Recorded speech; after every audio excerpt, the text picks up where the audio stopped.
le moteur de la Porsche 911. Turbo rugit de nouveau à l'intérieur du garage Moreau Fields, et Clémence Dubois comprit, avec une pointe d'alarme qui lui était inhabituelle, qu'elle venait de perdre le contrôle de la situation. Elle regarda le mécanicien. Antoine Moreau essuyait ses mains sur un chiffon usé, sans hâte, sans triomphalisme. Juste la sérénité de celui qui connaît sa propre valeur. Clémence inspira profondément. Elle n'avait pas l'habitude de se retrouver piégée par ses propres paroles.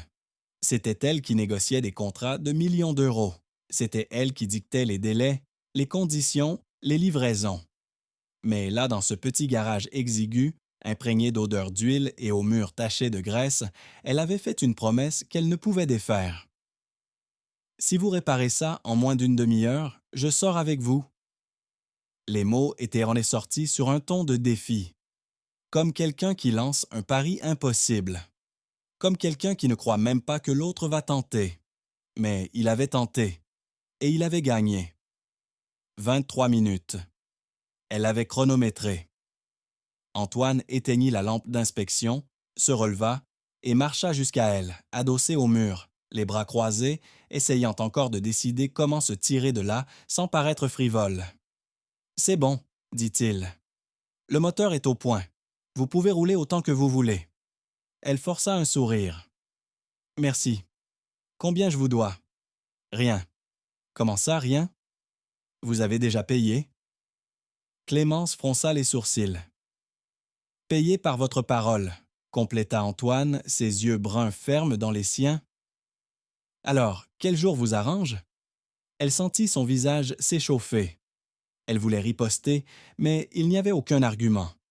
Il y avait des témoins. Deux apprentis observaient depuis un coin de l'atelier, essayant de dissimuler leur rire. Elle soupira. « Samedi, 19 heures. » Antoine sourit. Ce n'était pas un sourire arrogant. C'était un sourire sincère. « Parfait. Je vous cherche à l'adresse indiquée sur la fiche de la voiture. » Clémence secoua la tête, incrédule face à elle-même. Elle monta dans la Porsche, démarra le moteur, qui, en effet, ronronnait parfaitement, et quitta les lieux sans un regard en arrière. Mais dans le rétroviseur, elle vit Antoine, debout sur le pas de la porte du garage, toujours souriant. Et pour la première fois depuis des années, Clémence Dubois ne savait pas si elle était irritée ou curieuse. « On y va? » Dans l'ascenseur, Clémence demanda où ils allaient. « Le petit bouchon de Belleville. » C'est petit, mais la cuisine y est délicieuse. Elle ne connaissait pas. Bien sûr qu'elle ne connaissait pas.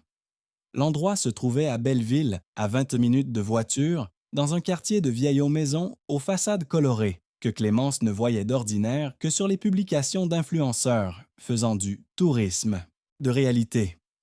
Le café était chaleureux avec ses tables en bois, ses nappes à carreaux et une dame âgée en cuisine qui salua Antoine d'une accolade chaleureuse. « Antoine, mon petit, ça fait un bail. »« Madame Colette, voici Clémence. » La dame toisa Clémence, de haut en bas, sans le moindre artifice.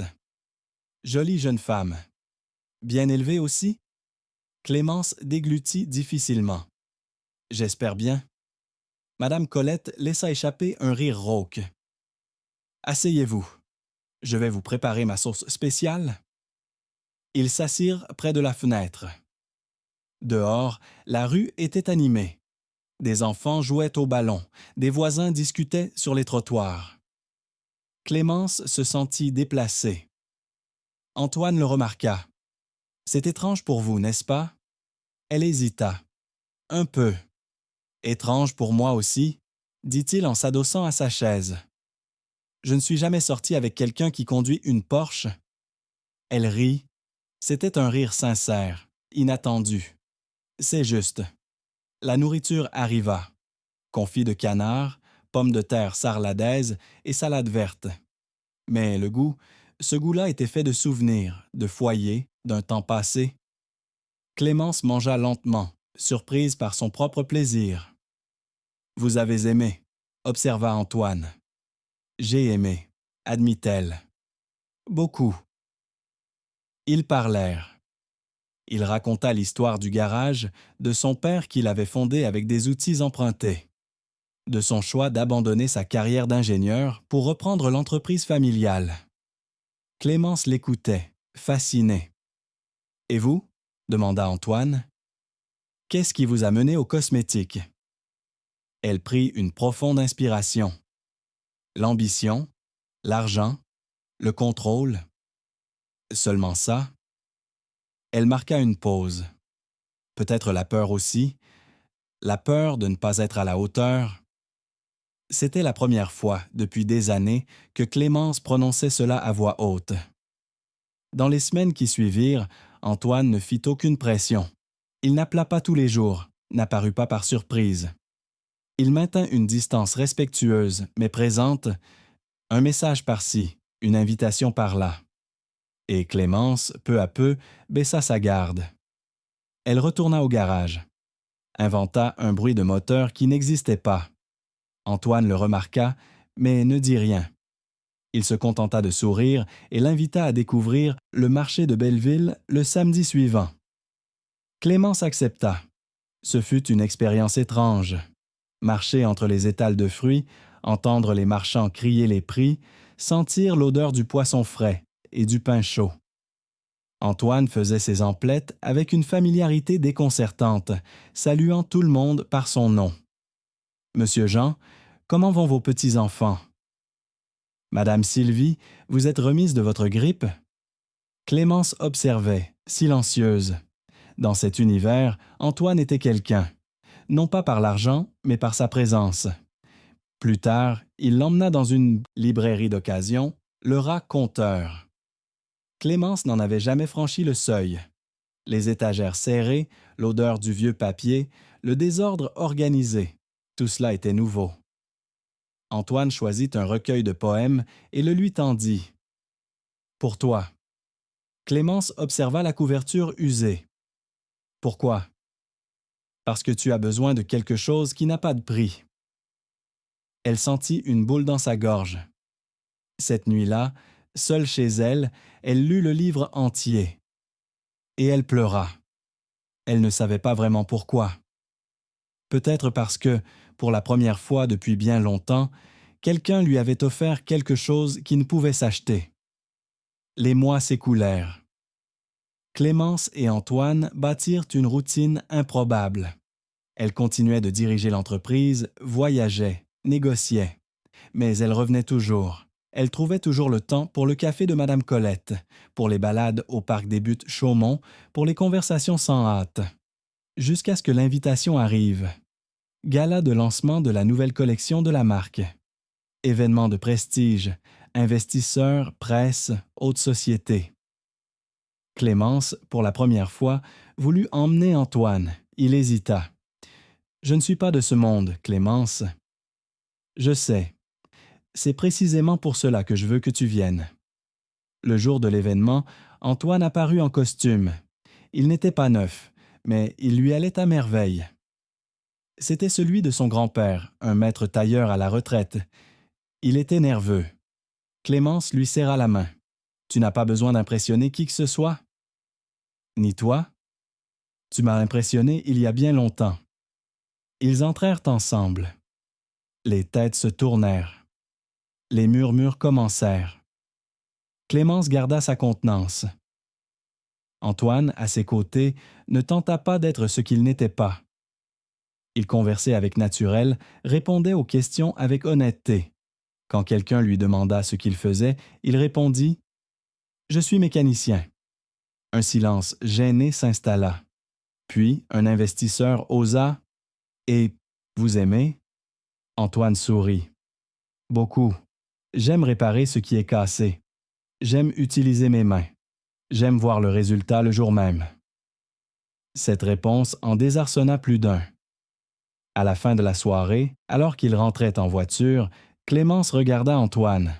« Tu as été parfait. » Il rit. « J'ai juste été moi-même. » « Exactement. » Mais la quiétude fut de courte durée.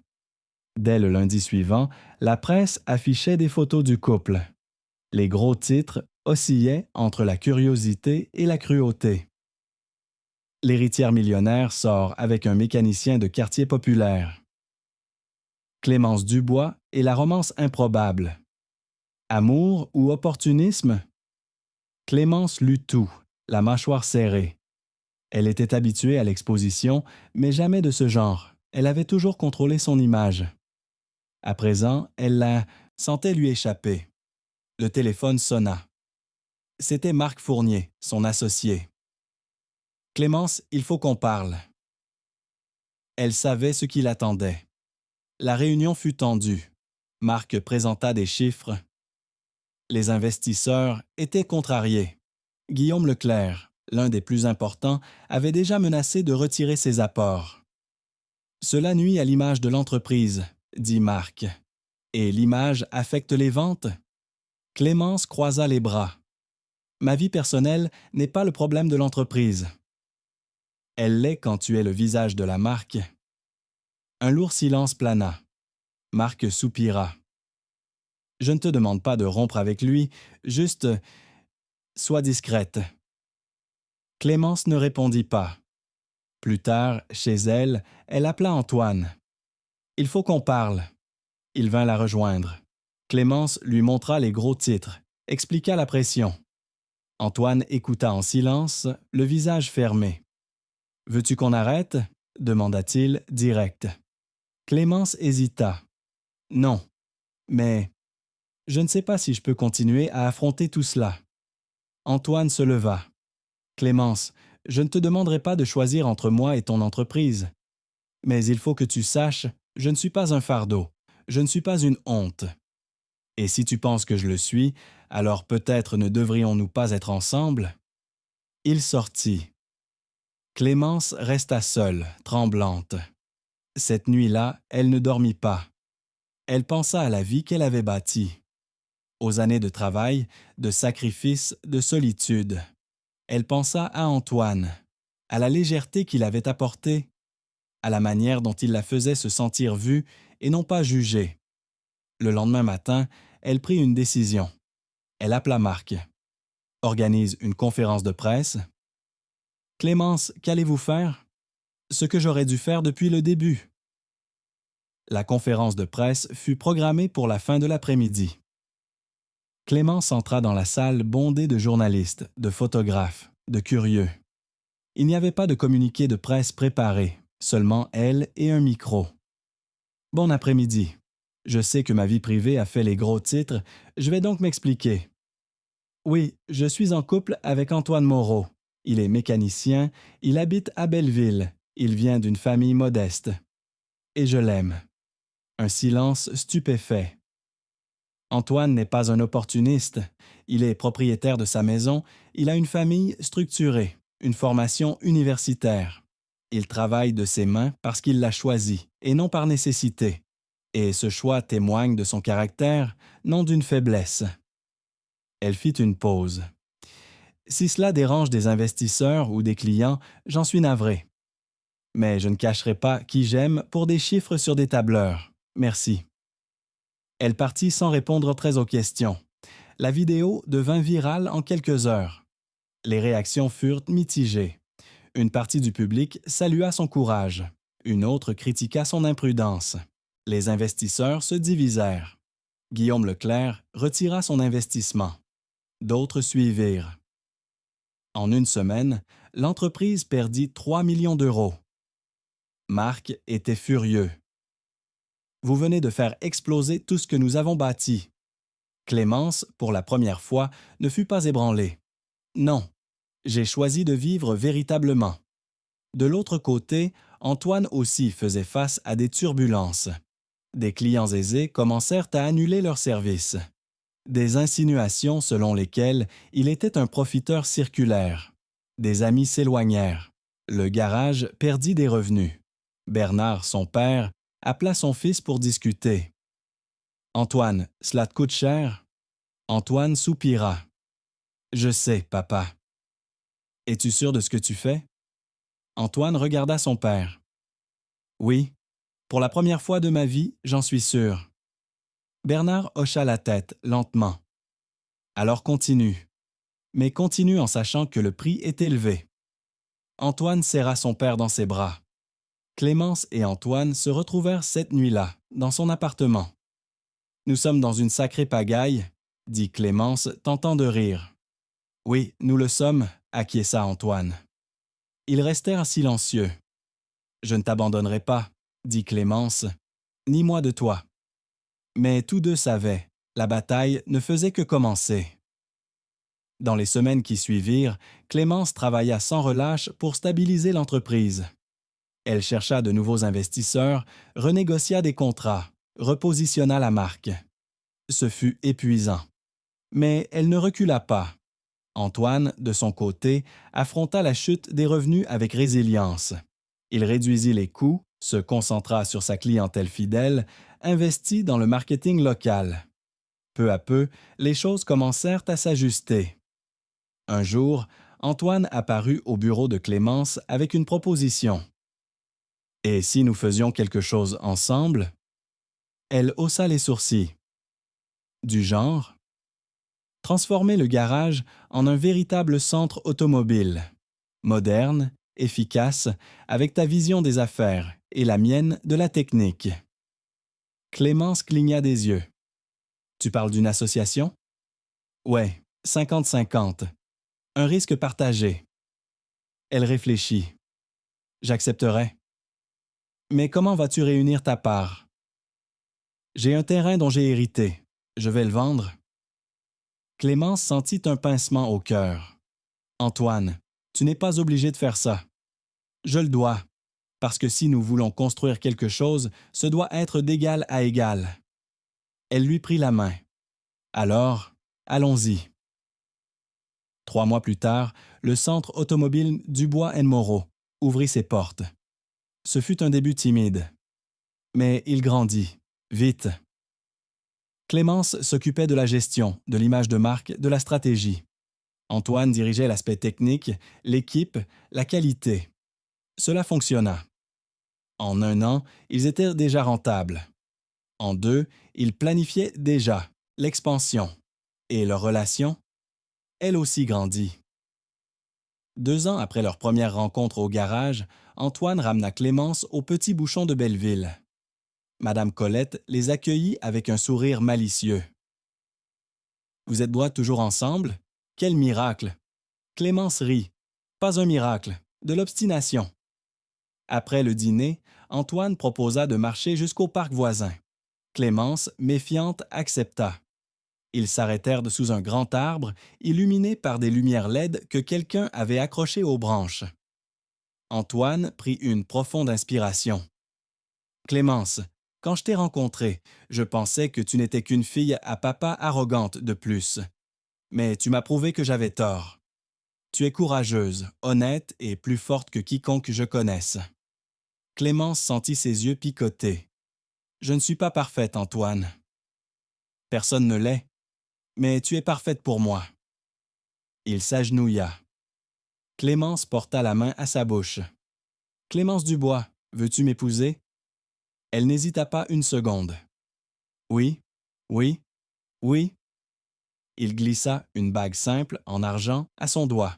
« Ce n'est pas un diamant, » dit-il, embarrassé. « C'est parfait, » répondit-elle en pleurant. Le mariage fut prévu 6 mois plus tard. Ce ne serait pas une fête grandiose. Ce serait quelque chose d'intime, de véritable. Mais avant cela, Clémence devait affronter sa famille. Hélène Dubois, sa mère, convoqua un déjeuner. Tantes, cousines, sœurs, toutes étaient déjà présentes. Toutes avec leurs opinions. « Clémence, tu es certaine de cela? » demanda tante Sophie. « Absolument. Mais il est mécanicien. Je sais. Et alors? Et alors que tu es une Dubois, tu as des responsabilités? » Clémence se redressa. « Mes responsabilités sont envers ma propre existence. Et j'ai choisi de la vivre avec lui. » Hélène, qui était restée silencieuse jusque-là, soupira. « Clémence, je ne veux simplement pas que tu le regrettes. Maman, pour la première fois de ma vie, je n'ai pas peur de regretter, parce que je sais que j'ai fait le bon choix. » Hélène regarda sa fille.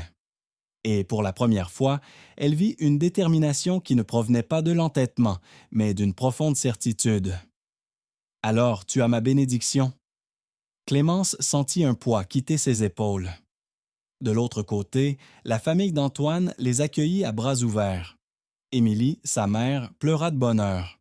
Bernard serra sa belle-fille fort dans ses bras. « Tu fais partie de la famille, maintenant ?» dit-il. Clémence, qui avait passé sa vie entière à chercher un sentiment d'appartenance dans ses réussites, le trouva enfin ici. Dans une maison modeste, dans une étreinte chaleureuse, dans un plat préparé avec amour.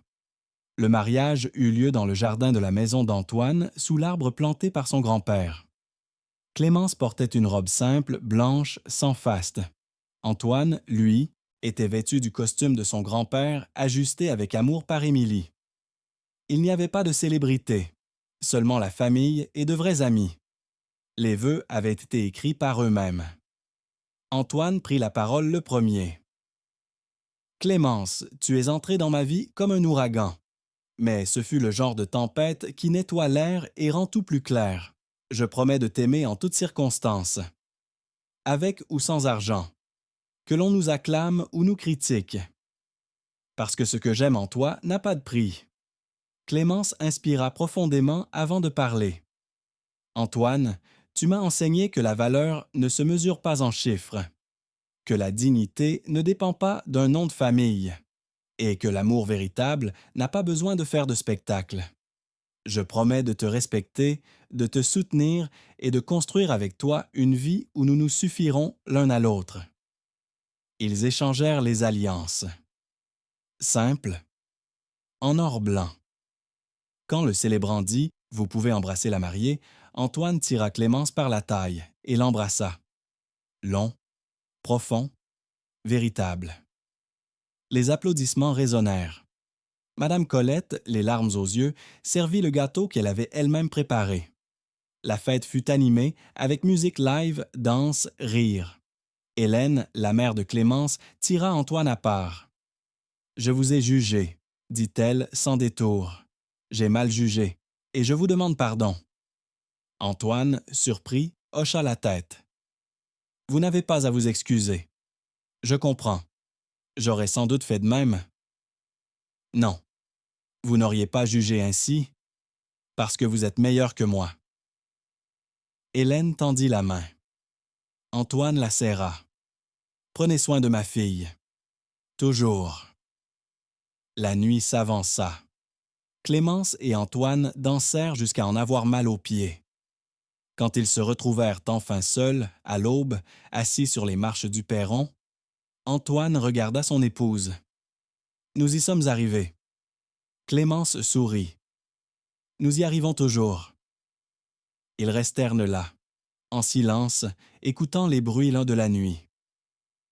Et pour la première fois depuis longtemps, Clémence ressentit la paix. 6 mois après leur mariage, Clémence découvrit qu'elle était enceinte. Elle l'annonça à Antoine un dimanche après-midi chez eux. Il se figea. « Vraiment? » »« Vraiment. » Antoine la prit dans ses bras, la fit tournoyer, cria de joie. Clémence rit, les larmes aux yeux. La nouvelle se répandit rapidement. Les deux familles célébrèrent. Émilie commença à tricoter des couvertures. Bernard aménagea une pièce dans leur maison.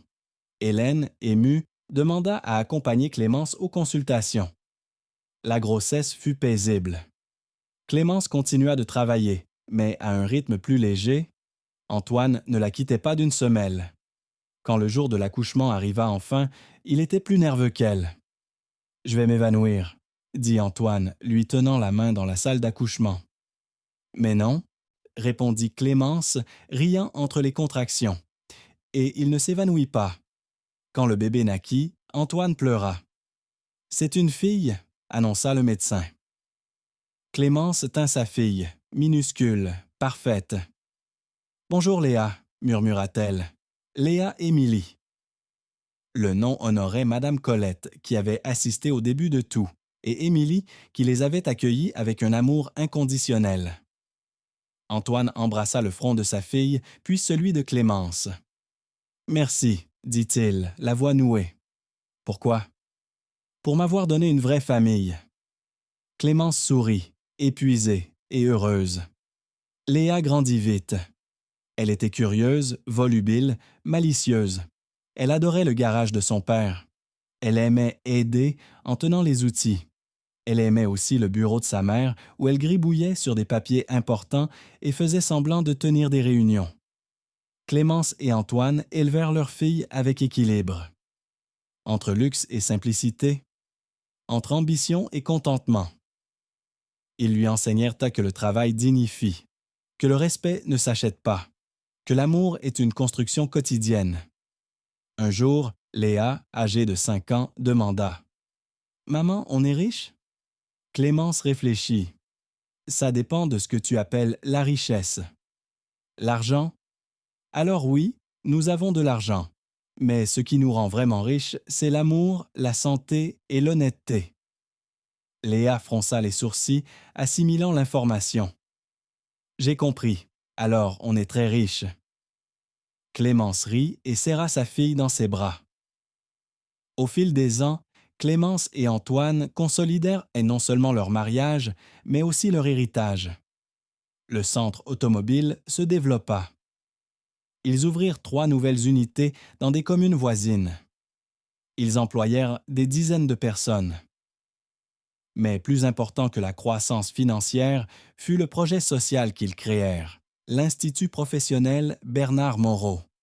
L'idée était simple, mais puissante, offrir une formation technique gratuite à des jeunes issus de milieux défavorisés, dans les domaines de la mécanique, de la menuiserie, de l'électricité et d'autres métiers manuels. En plus de la formation, l'Institut offrait un capital de démarrage et un mentorat pour que les jeunes puissent créer leurs propres entreprises. Bernard, les larmes aux yeux, assista à l'inauguration. Vous avez honoré mon nom d'une manière que je n'aurais jamais imaginée. L'Institut forma des centaines de jeunes. Beaucoup ouvrirent des ateliers, des menuiseries, de petites entreprises. Des histoires de transformation commencèrent à circuler. Clémence et Antoine étaient sollicités pour des interviews, des conférences, des événements. Mais ils refusaient toujours les feux des projecteurs excessifs.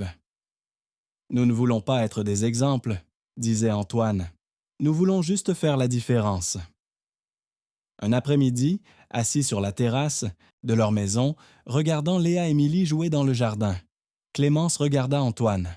« Tu regrettes quelque chose? » Antoine réfléchit. « Rien. » « Même pas d'avoir laissé tomber ta carrière d'ingénieur? » « Non, ce n'était pas moi.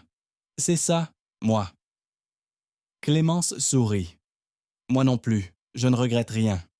Même pas d'avoir perdu des investisseurs, de l'argent, ton statut? Non, parce que je t'ai gagné.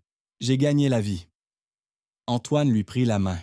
« Nous avons toujours su que ce serait difficile. Et ça l'a été, mais ça en valait la peine. » Ils restèrent silencieux, observant leur fille. « Tu sais ce que je trouve amusant? » dit Clémence. « Quoi? Tout a commencé avec une promesse idiote que j'ai faite par colère. » Antoine rit. « La pire promesse que tu aies pu faire. » « Ou la meilleure. » Il acquiesça. « La meilleure. » Léa-Émilie courut vers eux, essoufflée. « Papa, maman, regardez ce que j'ai trouvé. » C'était une vieille clé rouillée, enfouie dans le jardin. « C'est un trésor, » dit-elle, animée. Clémence et Antoine échangèrent un regard. « Oui, c'est un trésor, » dit Antoine. « Le plus grand de tous. » Des années plus tard, quand Léa-Émilie était déjà adolescente, elle demanda à ses parents comment ils s'étaient rencontrés. Clémence et Antoine étaient dans la cuisine, préparant le dîner. Ils se regardèrent, souriant. « C'est une longue histoire, » commença Clémence. « J'ai le temps, » insista Léa-Émilie. Antoine s'essuya les mains et s'assit à table. « Tout a commencé avec le moteur d'une voiture. » « Et une promesse un peu folle, » compléta Clémence. « Une promesse n'est pas folle, maman. »« Tu as raison, non, elle ne l'est pas. » Ils racontèrent tout. Le garage Moreau Fields, le petit bouchon de Belleville, la gala de lancement de la nouvelle collection de la marque, la presse, les pertes, les victoires. Léa-Émilie écouta, fascinée. « Et vous n'avez jamais pensé à abandonner? » Clémence hésita. Nous y avons pensé, mais abandonner était plus effrayant que de continuer. Pourquoi? Parce que abandonner signifiait renoncer à quelque chose de vrai. Et nous avions passé toute notre vie à vivre des choses fausses. Antoine acquiesça. La peur de nous perdre l'un l'autre était plus grande que toute autre peur. Léa Émilie sourit. Vous êtes gnangnan. Ils rirent.